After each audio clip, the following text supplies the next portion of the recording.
3, 2, 1. Hello, everybody, and welcome back to another fantastic episode of the Marauder Morning Podcast. So glad you decided to join us once again. As always, I am joined by two of my favorite guys, Mark and Ryan. How are you guys doing today? Good. Pretty good. Good. Yep. Good to hear it. We're back to a little bit of nice weather. It's sunny outside, so try to get done quick today. And assuming we all get done our school things on time, maybe we'll get to see the sun at some point today. Get our steps in. Yeah, we gotta get our steps in. That's the weekly steps check-in. We're gonna start doing that on the podcast. Make sure everyone got their steps in for the week. But for now, we're talking a little bit of sports. This is the Marauder Morning Podcast, a sports show. So we're gonna do that today. We got some good things on the docket. We're gonna start off by recapping the men's basketball national championship game, which we all were very excited to watch. We know we're a little bit late on that, but we'd still like to talk about it. So we're going to do it. We're going to talk about Bianca Andreescu, a Canadian tennis player. She's having some injury trouble. We're going to break down the story on that. Then Ryan's going to take us through some NHL trade deadline news, what to expect there. Then we're going to talk about the Space Jam trailer, the new one. We'll get everyone's thoughts on that. And then we're going to wrap it all up with the draft of the week, the biggest blowouts in sports history. A lot of stuff this week. You guys excited to get into it? Of course. Right on. Let's go for it. Are you watching the first Space Jam trailer? Yeah, we're rewatching the Michael Jordan Space Jam. 1 week on the podcast, we'll do that. We'll just watch Space Jam, the entire movie together, and not say anything. We'll just be silent, and then probably get taken off YouTube for pirating Space Jam.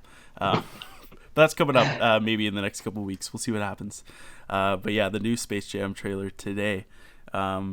But we're not going to start off with that. We're starting with our national championship game recap. We're going to throw it over to Mark, our basketball aficionado. Mark, start us off. National championship game. Yeah, national championship game between Baylor Gonzaga.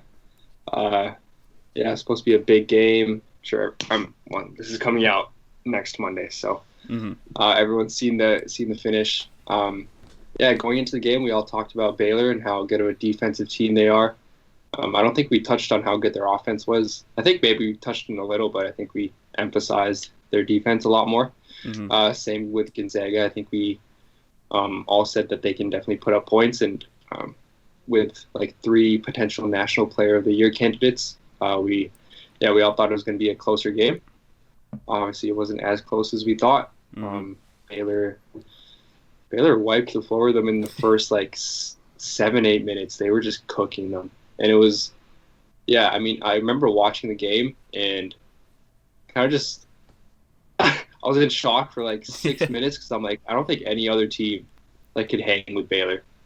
No. They were just clamping up on defense, and then they get the ball, run up the court and pull up for threes and just nothing but net every single play.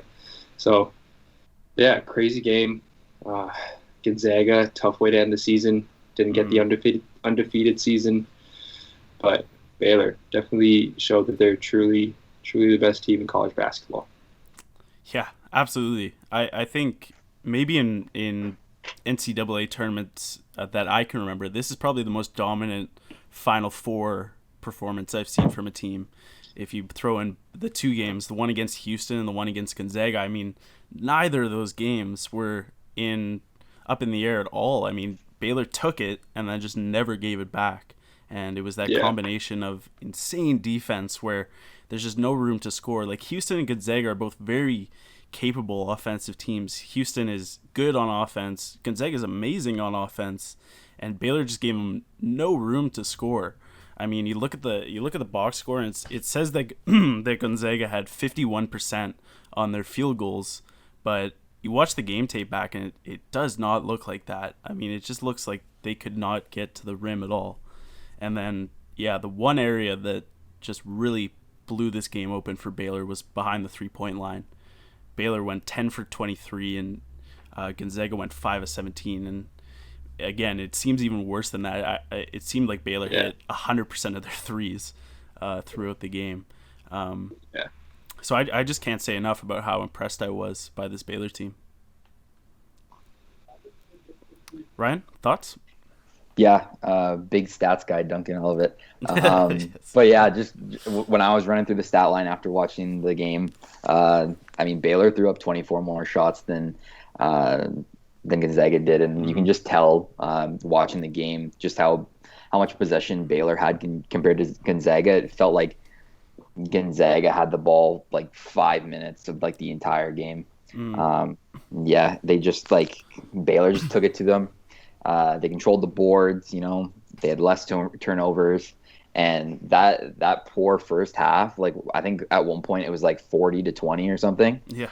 It just killed Gonzaga. Like there's no way. Yeah, Baylor just came in like too motivated, too like driven to give up that lead, and they never looked back. So Yeah. I also see Gonzaga has that guy Drew Timme, number 2, their center, power forward, whatever he is. He's been great all tournament and great all regular season, but man, just running into this Baylor team with those 3 big guys. I think it was Chuma Chachu and Blow Thamba. Flo Low Thamba, Bamba. not Mo Bamba, Flo Thamba. Yeah, those 2 guys. Both of them got into foul trouble, but outside of that, they were kicking butt down there, and Drew Timme just no room to do anything, and not nearly physical enough. Yeah, just heart and passion and fight out of these guys that you did not see from Gonzaga. Yeah. Suggs One was- big thing I noticed. Sorry, go ahead. It's all good. You go. One big thing I noticed was that kind of set Baylor apart was just the body language of these players. Like after starting off as hot as they did, like the players didn't like react at all. Like none of them were celebrating. Like they call timeouts and it's just straight face, straight to the timeout, straight to the huddle, and then back to business right after that. Mm-hmm. And it's like you kind of look at not that Gonzaga's like the flashy like cocky team, but like Drew Timme, like is like handlebar celebration. I don't know if you watch the tournament. Like he'll like score and then like do his little thing, and it's just like such a difference in like maturity of a team, and kind of doesn't play a huge role, but it's just something I noticed, and just body language of players. Yeah, Ryan, what were you gonna say? Well, maybe it does play a huge role considering they beat them by 16. But yeah, no, I just wanted to say just like looking at like the stats after the game, like Jalen Suggs was like the only standout guy for Gonzaga. Like everyone else pretty much like didn't show up when they needed it the most. So I mean, like you work that hard and then come up short. It's definitely a heartbreaker. Yeah. And I think it's kind of, I get bothered by this sometimes, but I think this is an example of a team that has just been so good all season long that they're just not built to come back from behind at all. I mean, they mentioned it during the game. They had the BYU game where they came back from 10 or whatever. They've come back. The announcers were trying to say, "Oh no, Gonzaga, they can come back from games." And it's, all tournament long, they've just blown teams out, like for more or less, right? And I just think Baylor was too hot and heavy and too ready to go, and just came in there and blew them out. And Gonzaga did not know what to do with themselves. Like you said, the body language was so visible in that game. You see guys like Corey Kispert for Gonzaga, the small forward.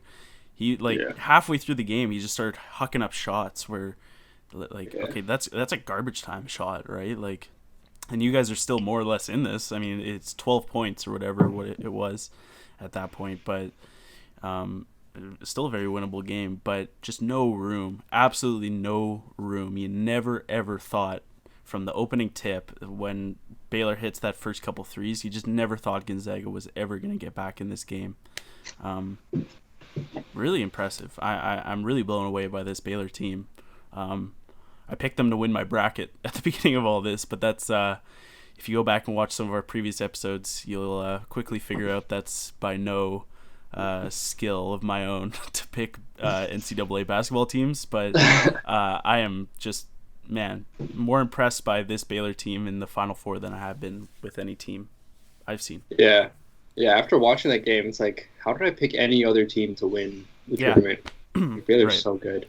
Yeah, I wish we could have seen maybe Illinois in the Final Four. That would have been a fun one. But man, I'm not sure the Illinois team would have had the juice to get by them either. Yeah, great point, Mark. It's just fantastic. Anything else you guys got to say about the national championship game? Anything else you want to point out? Any players you were really impressed by? Anyone you were not impressed by? Final thoughts? Timmy, yeah. Drew Timmy Timmy a didn't tough show game. up. Yeah, he's not an NBA prospect to me. I think college basketball is full of these forwards who you got the height, but just don't have the physical ability to get it done in the NBA. So, but great tournament for Gonzaga and great year. Yeah.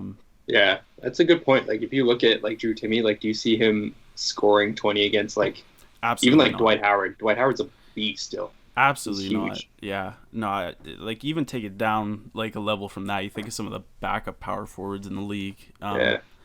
And I just don't think he matches up with any of those guys because you got backup power forwards in the NBA who are just physical freaks, and they'll back you down if you're a guy like Drew Timmy. So, yeah, I just do not see him working out in the NBA.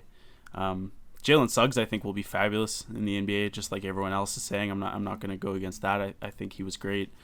The Corey Kispert kid, maybe he gets a shot, but yeah. As a unit, Gonzaga was fantastic this year, and I don't want to take that away from them. It's just more to say that Baylor was that good, taking them down. All right, there we go. That's our quick little national championship recap. Maybe about a week late, but I'm glad we got to talk about it a little bit. Good. Let's move on to our next thing. Throw it over to Ryan here. Thank you, Mark, by the way, for giving us that national championship rundown. That was good. Ryan, let's throw it over to you real quick. We're going to talk about Bianca Andreescu. For the people, give them a breakdown. Who is Bianca Andreescu? You're a bad Canadian if you don't know, but for those who don't, just go ahead and tell them. And what's up with her? Yeah, WTA tennis player phenom, Bianca Andreescu, Canadian. Would love to see it. Mm-hmm. Yeah, she took the women's tennis world by storm a couple years ago. She was lighting the lamp. She was all over the news. She sits at the world number 9. So I mean, it's no joke. And I remember last year she'd gotten injured. She said she was going to be off for a year. She wanted to get her body right. She didn't want to push anything. She's only 20 years old. And yeah, this weekend she came, or last weekend now, she came out, seen on my phone that she was at the Miami Open, watched a couple of games, and she was absolutely controlling the games she was in. She looked better than ever. Made it all the way to the finals, first tournament back, which is crazy, and ended up retiring in the second set. Which is tough. She was going to lose the game anyways, but it was good on her to realize what her body could take, realize that if she pushed herself any harder, that she probably would have been back off a year, and ended up retiring. And she said she claims that it's nothing really that big. She said that she just has some discomfort. She shouldn't be off for like a year. It's not that type of injury, but yeah, she said that she had basically woken up that day and just felt off. And like I know for like a lot of athletes, when you feel off, it's probably not the best to push yourself. She kind of said it was just like a freak accident. So yeah, I just wanted to inform the people. Yeah, and it's a foot injury, right? Yep. Is that what it is? Yeah. Yeah, that's the thing with these high-powered, high-performance athletes is that they're Ferraris. And the one thing we know about Ferraris is that the little like blinker light goes out and the whole freaking car falls apart.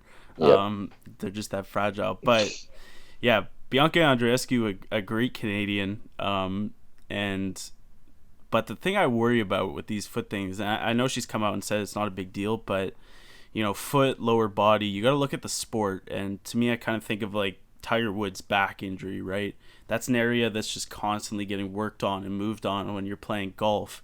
And for the feet and the legs, and I believe the injury that took her out last year was a knee injury. Do you know? Yeah, I think so. Yeah. Yeah, knee injury. once those lower body things start going, all that stuff is connected, right? And we see it with Kevin Durant in basketball, right? His Achilles went out, now his hamstrings bothering him, and this and that and this and that. And I don't know. I worry about foot injuries with a tennis player, especially because that's the base of your game is your footwork. But obviously cheering for Bianca Andreescu, who's been amazing, to come back and continue her dominant ways. Yeah, it's tough to see these athletes. They're so destined to play a sport. Like you can just tell how good they are.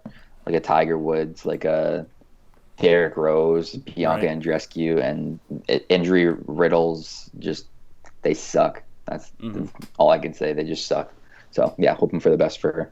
Yeah, Mark, any quick thoughts on Bianca Andreescu? No, yeah, that's a good point you made about just those lower body injuries and how.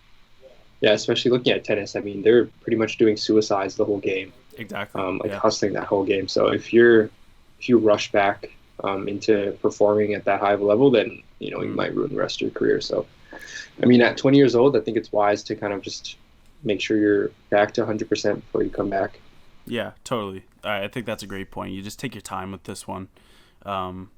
Make sure it's fully healed up so you don't come back and trigger some other weird injury, and then you're out for another couple weeks, and then the cycle just keeps going on and going on.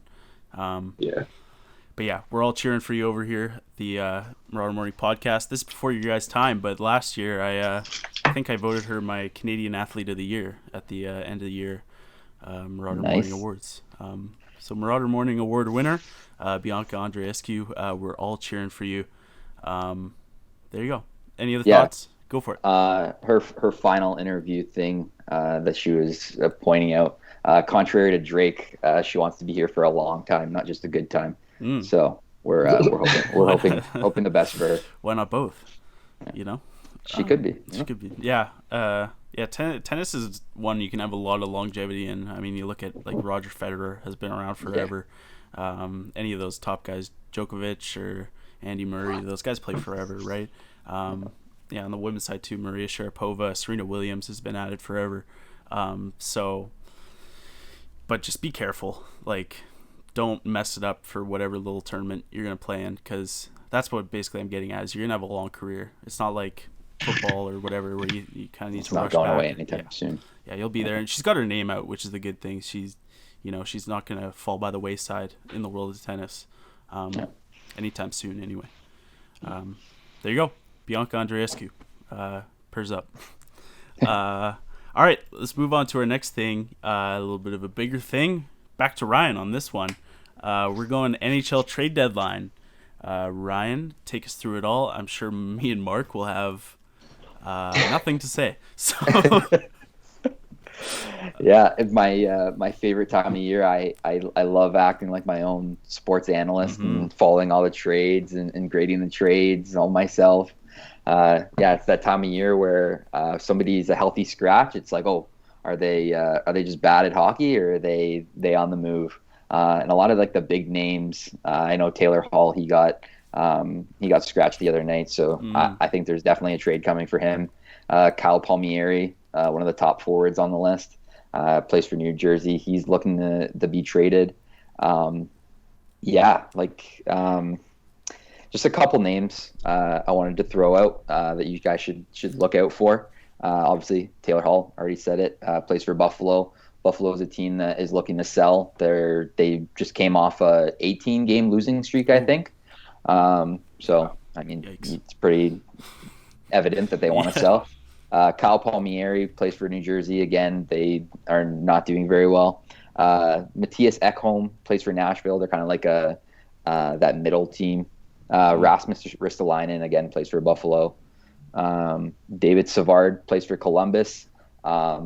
Columbus is, again, another team on the fence. And David Savard is your prototypical defensive defenseman. If you want that guy on your penalty kill, you want him stopping a Connor McDavid, a Nathan McKinnon, you want a David Savard on your team. So he's another big name. PK Subban, big name. He's on New Jersey. Obviously, New Jersey's looking to sell. And PK Subban, he's still a good player. He's just kind of in a bad situation in New Jersey. Right. They thought that they were going to be that up and coming team. They made a couple moves, and it kind of just didn't work out as they had planned. How old is PK Subban at this point? PK He Subban. would be in his 30s, right? Yeah, definitely. Yeah, He is 31. 31. Yeah. Okay, Oh. so yeah, not Yeah, washed, but not too young, not too old, And then Arizona, they have a pair of goalies out there. Their brightest spot of their team is their goalies. They're constantly in Vezina conversations. They're both pretty young, but Arizona's not going anywhere. So, yeah, they could look to trade them for picks and other stuff to get behind Clayton Keller and all the young guys they got out there. And yeah, just another thing I wanted to point out. It was I don't know if it's the same as the NBA, just because all the restrictions and everything are a little different. But with the NHL this year, they have like taxi squads. So like they have like a team that they send out on the ice, obviously, and then they have a taxi squad, which is basically like a replacement squad. Oh. So like if like say Austin Matthews goes down, I need another forward like right away. So there's my taxi squad just following behind. He's in quick, and then basically they move people from their farm team up to the taxi squad, and then taxi squad to the regular team, and then all that other stuff. So yeah, trading is a little different this year, because not only do you have to figure out who you want on your taxi squad, you got to trade for players to be decent in there. You got to trade for players on your actual team. So you'll see a lot of trades, I think, impacting people's taxi squads more than you will their actual team.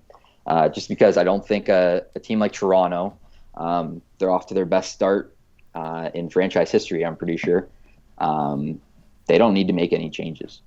A team like Tampa Bay, a team like Vegas, a team like Colorado, they don't need to make many changes. But I mean, they could always upgrade their taxi squad. So if the right team is selling something for a good enough price, then that's pretty much what I got. Oh, and I just wanted to make a bold prediction. I think that Taylor Hall is going to end up on Colorado. Colorado, okay. I think I said that already.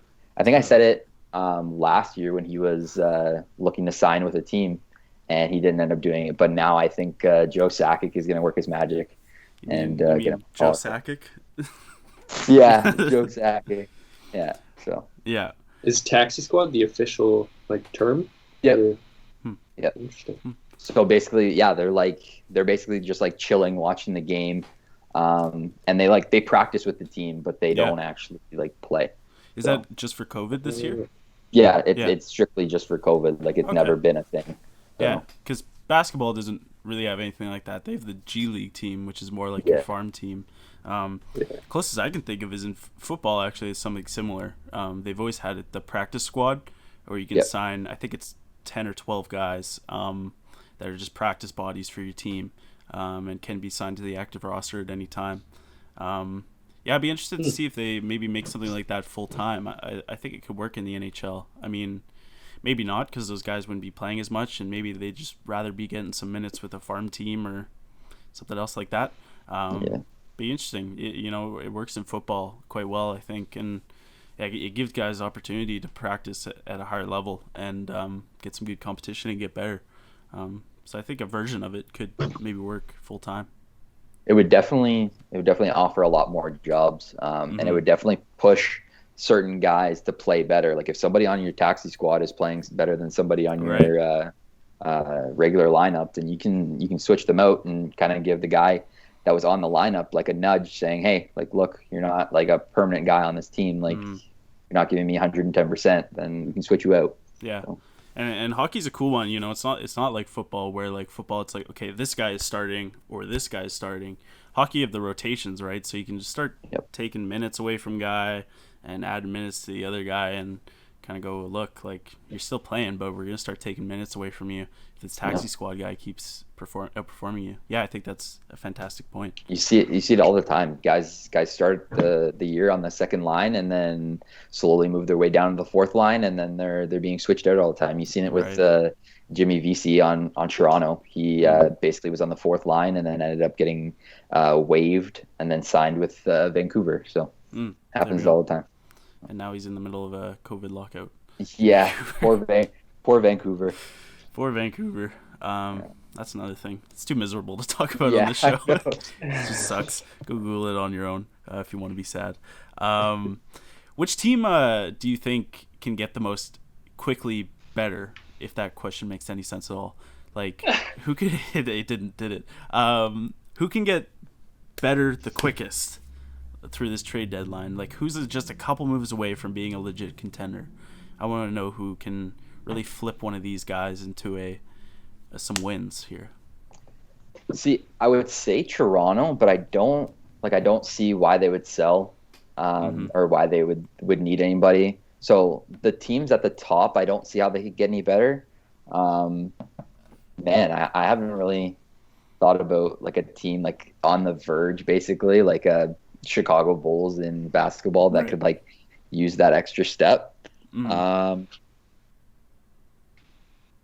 I don't know. I don't know is an answer. Yeah, that's all right. I couldn't. I'll get back to you. Should we say Colorado? Colorado's going to get Taylor Hall and win a Stanley Cup. If Colorado gets Taylor Hall, I guarantee they win the Stanley Cup. Okay, wow. They can give you $5 on that each. Okay. Right on. So Ryan has the Colorado Avalanche, and me and Mark get everybody else in the NHL. Yeah, exactly. I like our odds. All right, yeah. Me and Mark are sitting pretty on this one. If they get Taylor Hall, though. If they get Taylor Hall, it's all dependent. Which you also guaranteed, by the way. So I don't know why you're saying if. All right. Any other stuff you want to hit on as far as NHL trade deadline? Any other important names you want to throw out there? Actually, another sort of COVID change this year. So Canadian teams going to another Canadian team, they're sort of like exempt from a quarantine kind of thing. But if you go from Canada to the States, I think it's only 4 days. So it's not that long. But if you go from the States to Canada, then it's 10 days, I think. So it's like it does factor into the whole trading scheme, because you know that the guy you're trading from the States to Canada, he's going to be all jet lagged. You know, he hasn't touched the ice in 10 days. It's going to take a while for him to get back to 110%. So yeah, it's stuff you have to think about. Yeah. Do you think we'll see like substantially less trades this year because of that? I think so. I think just because a lot of teams have already like written off the season. They're only playing teams in their division. I think it would be smart for a lot of teams if they have players for more than just this year, to sort of hold back. I think Buffalo is like a big area for me. I think with Taylor Hall, they only have him for this year. Trade him for whatever you can get. You're definitely not making the playoffs. But in terms of Jack Eichel, they have that guy locked up forever. So I think wait till everything gets back to normal and then find the best trade that you can. Yeah, that's sort of my. All right, that's it. Trade deadline. You good?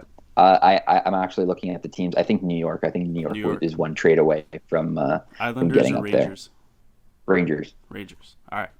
New York got Rangers. Islanders are doing crazy good this year for some reason. I don't know why. Yeah. Don't know why. So. All right. There we go. NHL trade deadline, courtesy of Ryan. Thank you very much, man. That was good stuff. Good to stay informed on our national sport. I guess our national sport is lacrosse, actually, but hockey is, I don't know. Whatever. Right there. Keep it up on hockey. Let's just say that. All right. Chugging through the lineup here. Next up is Space Jam. The brand new trailer coming from Warner Bros. Studios, starring LeBron James and your favorite cast of Looney Tunes characters. Initial thoughts. What have you guys got? What did you think when you saw this trailer? The only thing I can do constantly watching it is compare it to Michael Jordan's. And of course, I don't know. I keep telling myself it's definitely not going to be as good as the original. I love LeBron. Like I love how they obviously upgraded all the graphics, and obviously they've upgraded like everything. But yeah, I just think it's going to fall short of people's expectations. That's my first sort of Mark? Yeah, yeah. I mean, obviously, a hard movie to compete with the original Space Jam. There's something about like the old school animation and just the old school Looney Tune vibe. Mm-hmm. But I mean, I'm excited. Are I you? like LeBron. Yeah. I am. I'm not gonna lie. I'm kind of excited. Yeah. I don't know. I mean, the trailer didn't give away too much, so No, not a ton, eh? Yeah. like, It looks like it's gonna more or less kind of follow the same yeah, pattern as the other one. yeah. We've got the added thing of LeBron James' son, who's not actually his son. It's a fake son, an actor in They this didn't movie. want Bronny in the movie. Yeah, I guess Bronny or Bryce didn't want to be in the movie, so they had to get a fake kid for LeBron. So yeah, it seems like he's got to rescue his kid or whatever. Yeah, I would say I'm mildly excited. I'm trying to be optimistic about this one. To me, Yeah. I agree with Mark. I love the old Looney Tunes style look, and just the CG like nightmare of like whatever the basketball game at the end looked like, where it's just like so much is going on like around the basketball court, and you've got like robot Damian Lillard and robot Anthony Davis, and I don't know what's going on there, but it just seems like a bunch of CG blowout to basically like tell the exact same movie from 25 years ago. That was a perfect movie, basically. I think. I think that movie nailed it in just about every aspect. See, Go. what I was gonna say, what I actually like about the new movie is I kind of like how each player that LeBron is going up against is basically like their like robot structure kind of like tells you what their ability is. So like Damian Lillard, he has like amazing handles. Yeah, He's like yeah. crazy fast. Anthony Davis, he's just like a brick wall down low. I think Klay Thompson, he was like a flamethrower. So obviously he's gonna shoot the lights out. Yeah, I kind of like that instead of like big like a million foot monsters, where like they're kind of all just like big. That's kind of their own thing. But I don't know if we're gonna get Damian Lillard and Anthony Davis like actually in the movie. I hope that we do, because that was something that I really liked in the original Space Jam. I liked when they were all being carried off in the wheelchairs or whatever, and they're like, "What's going on with me?" kind of thing. Yeah.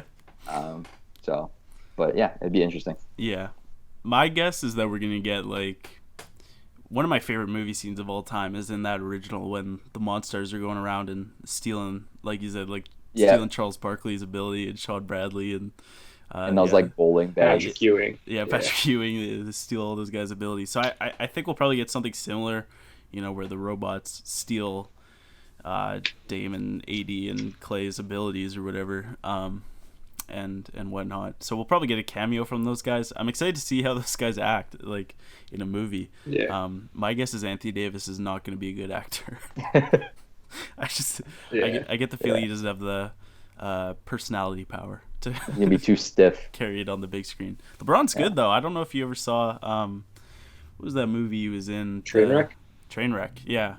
With what's her name? It was like a comedy one, right? Yeah. I forget what the main actress his name is, but it was with Bill Hader and LeBron was in it. He's only in it for like 10 minutes, but I was like, oh, LeBron was good for LeBron. Like, Yeah.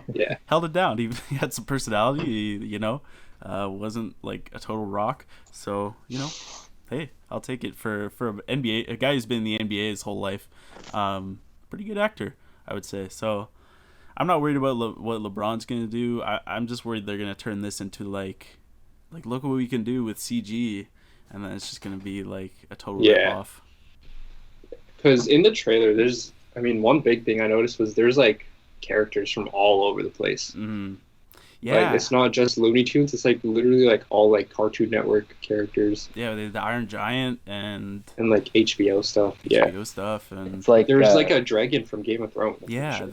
in the beginning, when he's falling through the world, he falls past the Game of Thrones intro. I was like, what is going on? It's like Ready Player One meets Space Jam. Yeah, exactly. Yeah, I instantly thought of Ready Player One when Iron Giant like busts out Yeah, from yeah, behind whatever. So Yeah. exactly what I thought. I don't know what the angle is there. I hope it doesn't turn into like an Avengers movie where they have like a 30-minute CGI crap fest at the end where you just like can't even tell what's going on.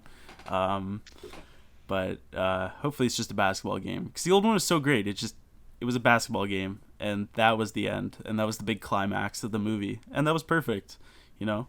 Um, and hopefully we get Bill Murray back. I don't know if he's interested in coming back for Space Jam Bill 2. Murray. But, He was my favorite. He was I mean, sick. come on, he's great in that first one. So good. Yeah. And then Michael Jordan's assistant. Who was that guy?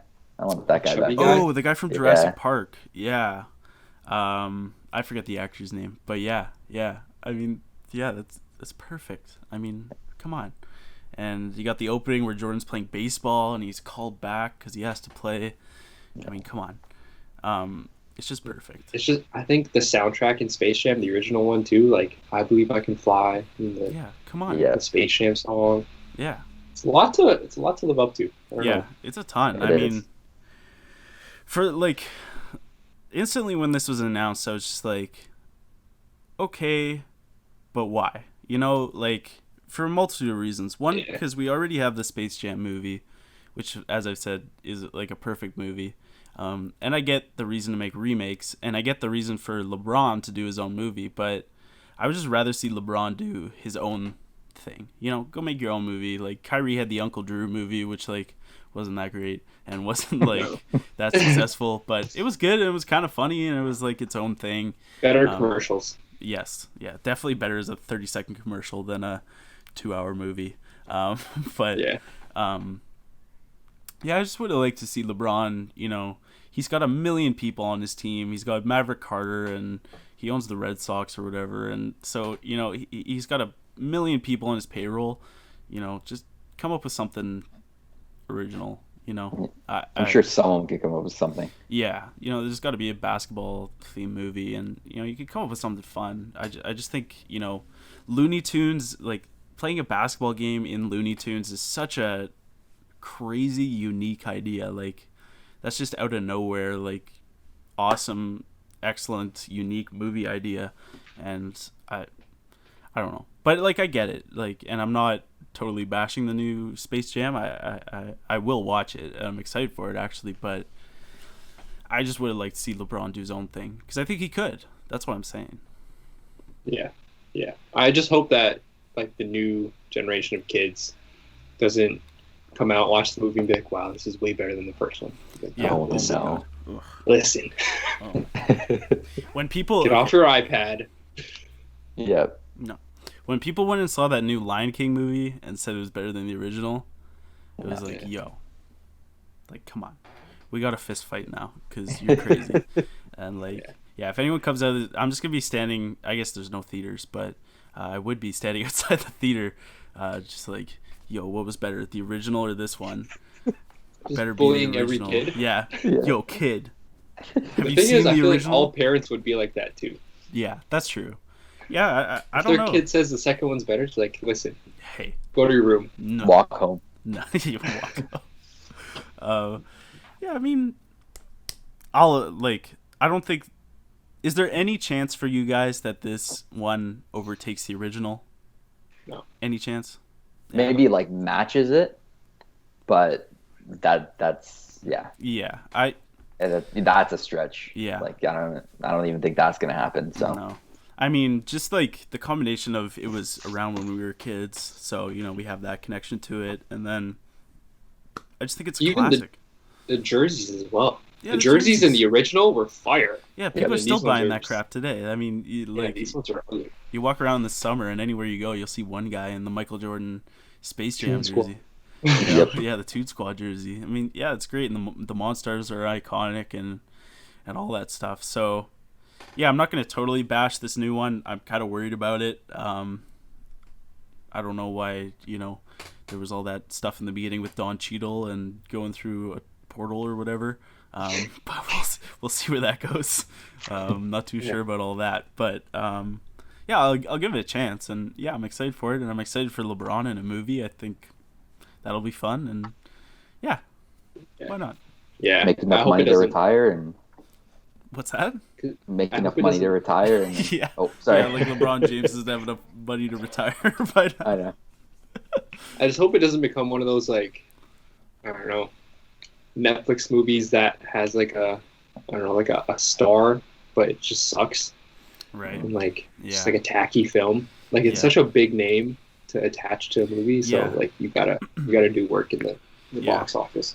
Yeah, it's a big expectation. I think LeBron takes it seriously too. You know what I mean? Like there would be Yeah. some guys who would do this and go, "Yeah, let's just film our Space Jam movie in a weekend or whatever, and we'll put something out, and I'll make a buttload of money, and then we'll all be happy." But I think LeBron is the kind of guy who would, realize that people are going to compare this to the Michael Jordan one, and I think he's gonna do everything he can to make it good. Yeah.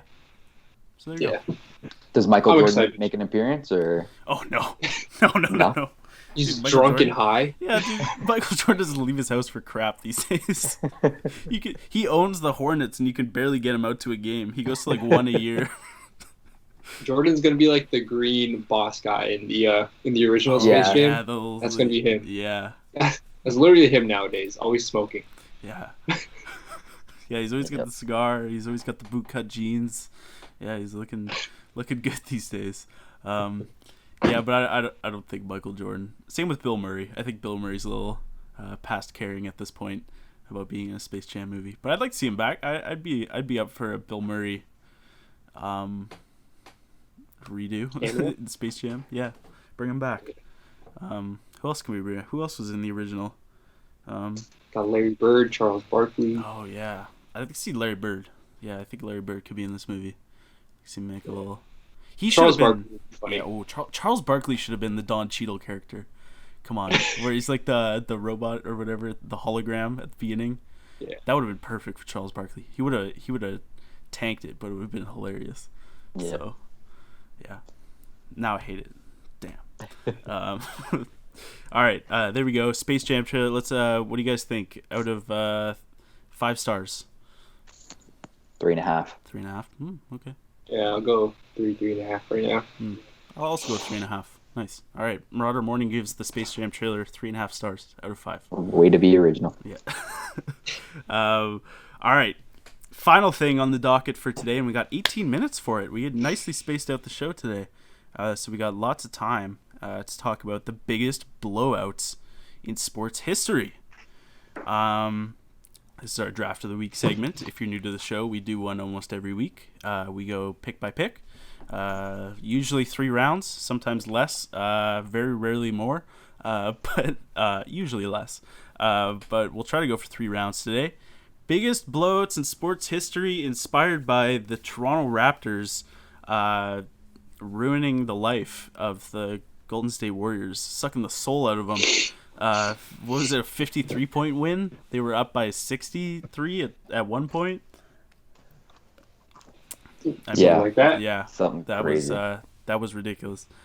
So yeah, inspired by that, we're talking about the biggest blowouts in sports history. First pick goes to Mark. Dang. I just decided Okay. for no reason. Start off the draft with a game that has some significance in my life. Okay. It's Game 6 of the 2008 NBA Finals.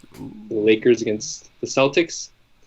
And the Celtics won the NBA Finals, closing out the series with a 131-92 win against Kobe Bryant and his Lakers. Mm-hmm. 39-point difference. Yeah, good game. It was their first Celtics championship in many, many years. Yeah, like 15, 20 years or something, 25 years. Yeah, big part of my childhood as well. Yeah. I remember watching that game. So Absolutely. 39 point dub. So it's quite a big Mm-hmm. margin. Yeah, in the finals too, especially, and against Yeah. Kobe Bryant, no less. I mean, yeah. This is the weird years of the Kobe team, where it was like we're not quite into Pau Gasol, Yeah, it dominant was territory. early in Pau Gasol's Yeah. career. We're post Shaq.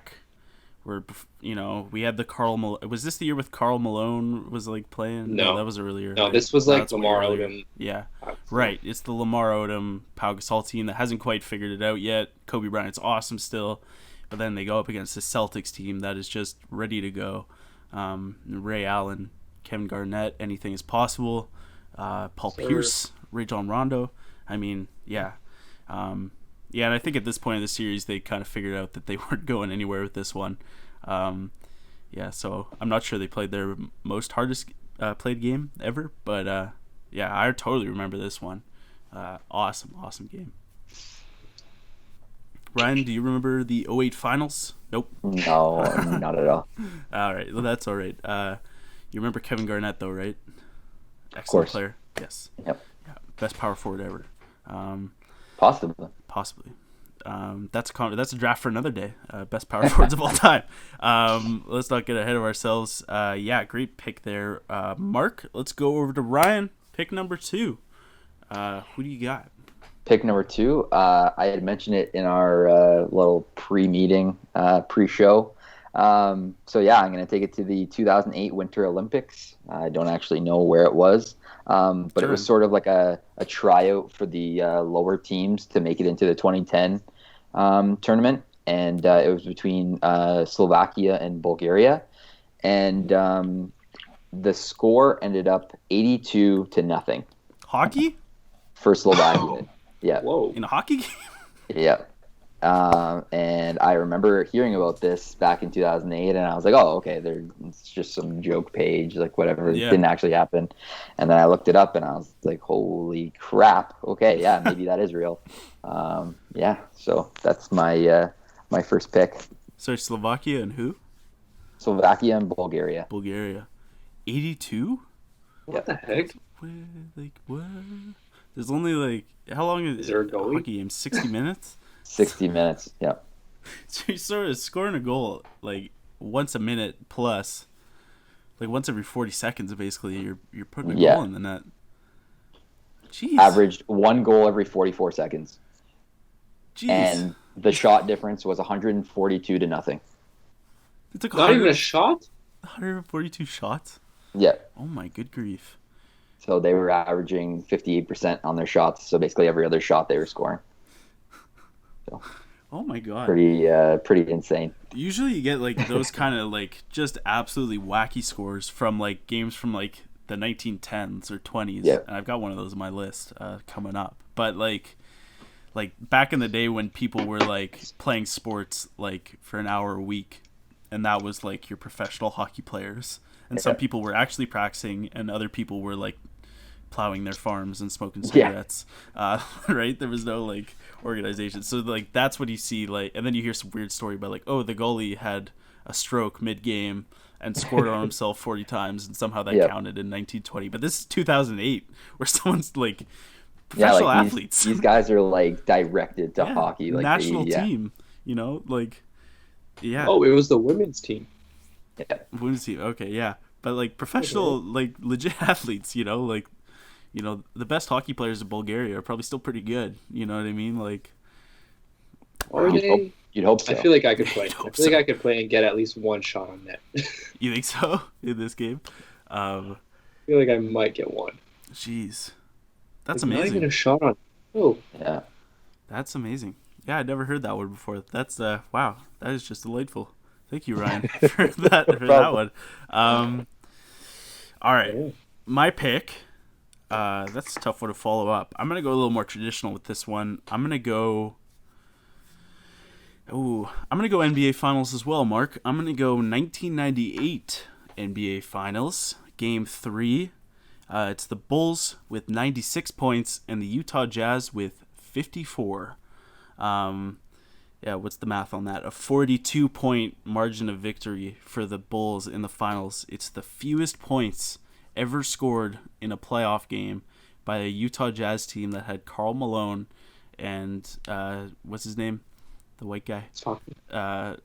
What's that? John Stockton. John Stockton. Right. I don't know why I forgot John Stockton's name. That white dude. That white dude. Yeah. Yeah, they were a good team. And Joe Ingles. No, that's a different white guy for the Jazz.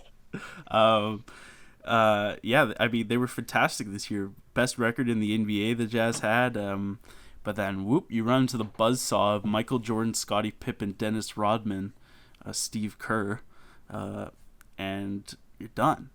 It's over. This is only game 3 of the series, and the Jazz, to their credit, unlike that, the Kobe Lakers team earlier, they kind of fought back against this and took the Bulls to 6 games. So didn't die after this game, but wow, just a total crap performance. The Lakers took it 6 games. That's true. Yeah, they did. Yeah, but I'm shocked this Bulls Jazz one got to 6. Because if I'm this Jazz team, shot. Yeah, the Steve Kerr shot, amazing. But if I was this Jazz team, can you imagine what you're feeling like if you get beat that badly by the Bulls the year before in the finals, and then you have this even better regular season the next year, and you show up and there's Jordan and the Bulls again, and you probably, those guys, you always want to say everybody's got a chance, and everybody, all athletes want to fight and all that crap. But like, the Jazz showed up and they probably knew they had no shot at this, right? Like, all right, guys, we're gonna play, but we got no shot at this. So Michael Jordan took it personal. That's all you can say. Took it personal. It's over. He took it personal. Game over. So yeah, there we go. 96-54 Chicago Bulls 1998 finals. Mark, you are up. All right, just a heads up. My next 2 picks are soccer picks. Okay. They're not going to be the craziest margins, but I'm going to go with a more recent game.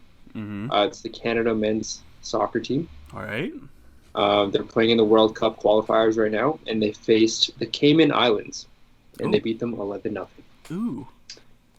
Solid margin for a soccer game. That's definitely. That's like FIFA numbers, like FIFA on your Xbox. Yeah. Like You're playing with your little brother. Playing your cousin. Yeah. Yeah. So Canadian soccer star Alphonso Davies. You guys know who he is? Yep. Heard the name, definitely. Yeah, he's like definitely one of the brightest players in Canadian soccer history. So, 11-0, big dub. Are we finally going to get into a World Cup one of these days? Oh, they've got a decent team actually. Yeah, but I don't know. Yeah. I don't know. I've always been surprised. Like, I'd never thought Canada would win the World Cup, but I've always been surprised that we haven't been able to just put together a decent team. Yeah. Like, come on, can't find 11 guys who can put it together. And the USA gets in there every year, and they've got all their good athletes playing football and basketball and baseball and everything else. Hockey. And come on, can't we find 11 guys? Same with basketball, right? Like, not to get away from your pick there, Mark, but same with Canada men's basketball. We've got some guys in the NBA. Can we find 12 guys to hold a team down? I just feel like we should be able to put together a team. But I think they should be able to, though. To be honest, like you said, there's lots of NBA players. Yeah. Not so much soccer players, but soccer's a little more. It's just not part of the DNA of Canada, right? It's just not. Yeah. It's not there. And basketball is getting more to that point, with the Raptors especially being so good recently. But I don't think hockey. We have the MLS, but it's just not. It's not part of the lifeblood of Canada. So you're not going to get kids really drawn to soccer. 11-0 though. What happened? Is Cayman Islands that bad? I don't know. Cayman Islands keeper. I don't know. Rough day at home maybe. Just bad day at the ranch. Just freak accident. Freak accident. Yeah, scraped his knee. 11 goals, that would definitely destroy my confidence. After the 5th one, if my coach left me in, I'm like, you hate me. In soccer especially, right? Once you get to 3-0, 4-0, 5-0, it's oof, and you haven't scored yet. It's tough. And it's a long game. It's a long day out there in a soccer game. 90 minutes. You gotta hobble around for. That's tough. All right. Who's up next? Ryan's second pick. I actually think the Canadian basketball team would be pretty good. Jamal Murray. Yeah. Shai Gilgeous. Andrew Wiggins. Shai Gilgeous Alexander. I think we got a couple. Yeah. I think we got a couple guys. Yeah.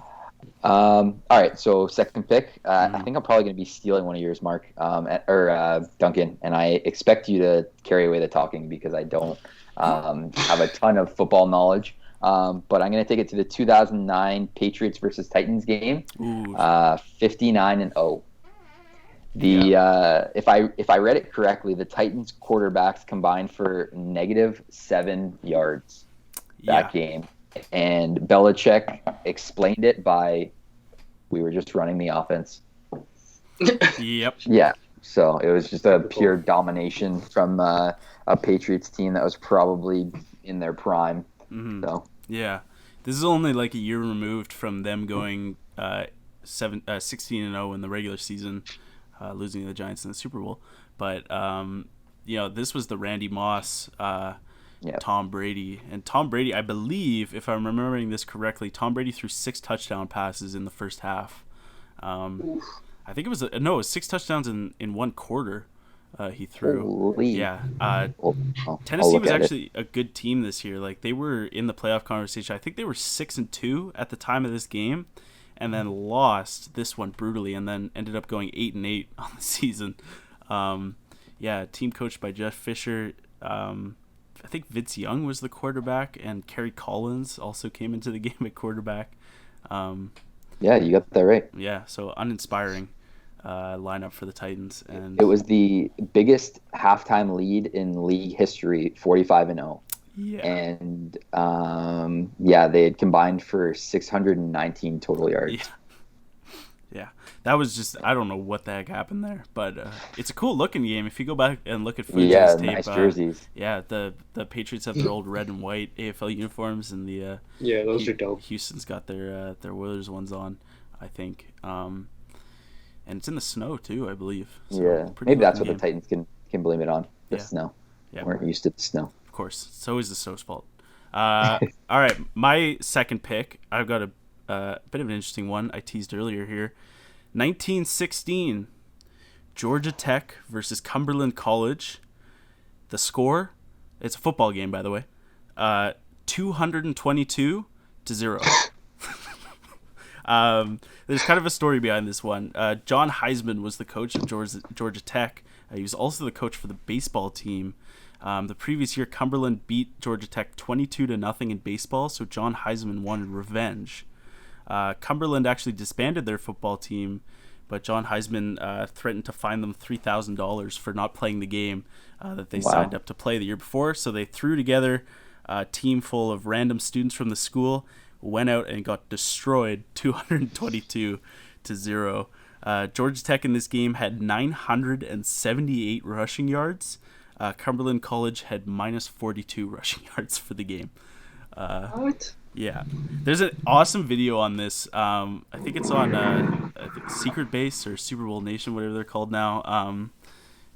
About this game, there's just lots of wacky 1916 stuff going on. Someone gets attacked by a dog in the middle of the game. Someone loses their eye. Some guy had a heart attack, I believe. During this game, you have to go watch this video. I'll send it to you guys after. I'll put the link in the description as well. 222-0, the biggest margin of victory in a college football game ever. That's actually dumb. Wow. Yeah, that was silly. I highly recommend you guys look that one up after. 222-0. Let's do a real quick round 3. We got like a minute to do a round 3. So, Mark, real quick. Okay, that's another soccer one. I'm going back to the 2014 World Cup in Brazil. Yeah. The Germany versus Brazil matchup. 7-1. The World Cup semifinals. Germany beats them 7-1, and Germany scores 5 goals within 6 minutes by the 29th minute of the game. Yeah. Making lots of Brazilians cry that day. Yeah, I remember that game clearly. That was awful for Brazil. National tragedy. Ryan? I'm going to take it to PGA, 2000 Pebble Beach U.S. Open. Tiger Woods wins by 15 strokes. Yeah. Tied for second, Miguel Jimenez and Ernie Els were at over 3. And Tiger Woods finished 12 under. And just to make Lee Westwood feel a little bit older, he was in that tournament. Oof. So, yikes. Sorry, Lee. My third pick is I'm going Super Bowl 48. Seattle beats Denver 43-8. Peyton Manning looks like an old person, and Seattle defense destroys Denver. There you go. All right, that was our real quick round 3. I thought we were going to have more time, but we spent a lot of time talking about other stuff. and that's what happens. But there you go. That's our episode of Marauder Morning. Thank you so much for listening. Check us out on YouTube, youtube.com/Marauder Morning. We have a website, cfmu.ca. Search us up there. We are called Marauder Morning. And if you are in the Hamilton area, we are on your FM dial 93.3 CFMU. Guys, you got 15 seconds for final words. Final goodbyes. Stay safe. Stay safe. That's always a good one. Mark, 9 seconds. Bye. Bye. All right, great. That's awesome. Thank you, Mark. I didn't know we were doing this. All right. Goodbye, everybody.